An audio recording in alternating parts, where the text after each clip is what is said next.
Someone mentioned to me the other day that it had been years and years since anyone had stopped to ask them for directions.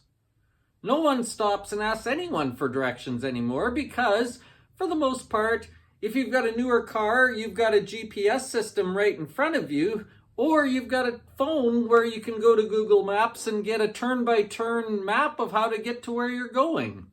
No one's ever lost anymore because they have something that tells them where they are and where they need to be. Wouldn't that be great if we had something like that in our spiritual walk as well? It seems sort of strange that most of us just sort of say, well, I believe in God and I'm going to start going to church, and then we're just kind of lost. We don't know, what do I focus on? What should I do? What needs to change? What can stay the same? What needs to be better? What needs to be different? What am I doing? Where am I going? How am I doing? Lots of people live most of their spiritual life without any sort of GPS on it. No idea where they are or where they're headed.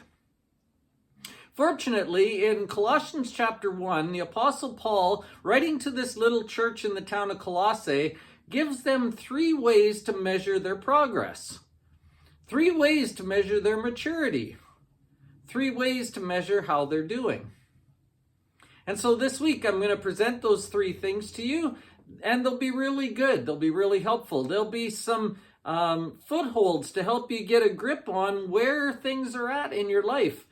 It'll be a very practical way to figure out how you're doing and what needs to be better, what's doing well.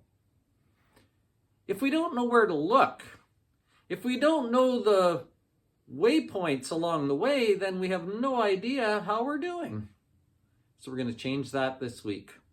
The sermon is called From Darkness to Light, 3 Indications that you are maturing in faith. I think the sermon is going to be really practical, really helpful, immediately applicable. Anyone would benefit from this. Bring your friends. At 10 o'clock, we have Sunday school. Bring your kids.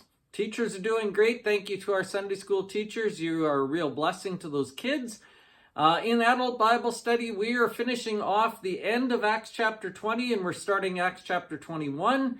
Lots of stuff in there to see. I won't even try and summarize it. Just read ahead and come prepared to share what you've seen, because you'll see lots in there that's worth talking about.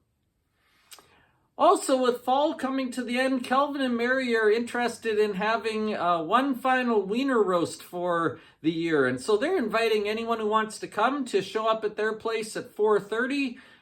Bring your lawn chair, bring something to drink, bring your food. We'll just hang out and have a good time. An opportunity to visit. It looks like the weather's going to be great. Bring some friends to that too if you want. That'd be great. Sunday's going to be a good day. I'm looking forward to seeing you there.